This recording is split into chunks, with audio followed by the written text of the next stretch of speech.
Hey folks, happy Friday. I hope you had a wonderful spring break. Welcome back. For those of you that are heading back to campus, either this week or next week, I hope you have a great time back on campus seeing everybody. If you're staying at home, no worries. I'll still be posting these videos every Friday, just like always.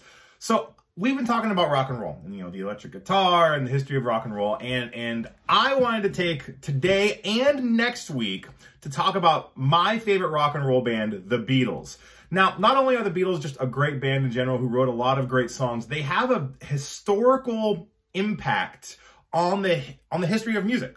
I wanted to give you a brief history about the Beatles. They were four guys from England who created a band in the early 1960s. And they were obviously a rock and roll band, like we've talked about.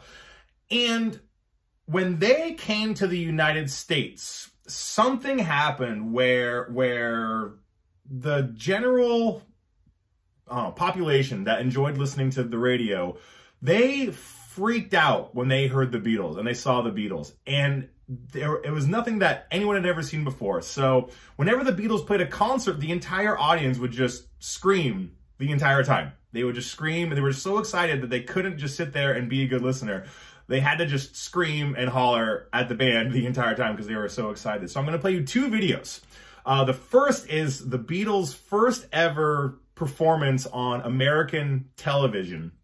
And then the second one is a couple years later. They're playing at a baseball stadium in New York. So all the way across the country.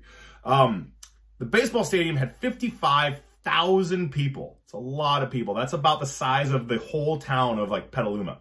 That's about how many people live in or went to the stadium, Shea Stadium in New York. After the Shea Stadium show, the Beatles had a conversation amongst themselves. They were like, why are we playing these concerts if people are just going to scream the whole time?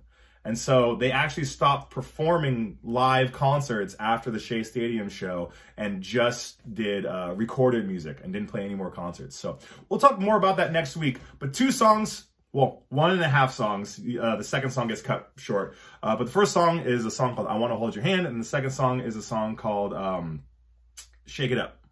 Or sorry, it's not Shake It Up. Twist and Shout. That's what it's called, the second one. But enjoy some rock and roll from the Beatles.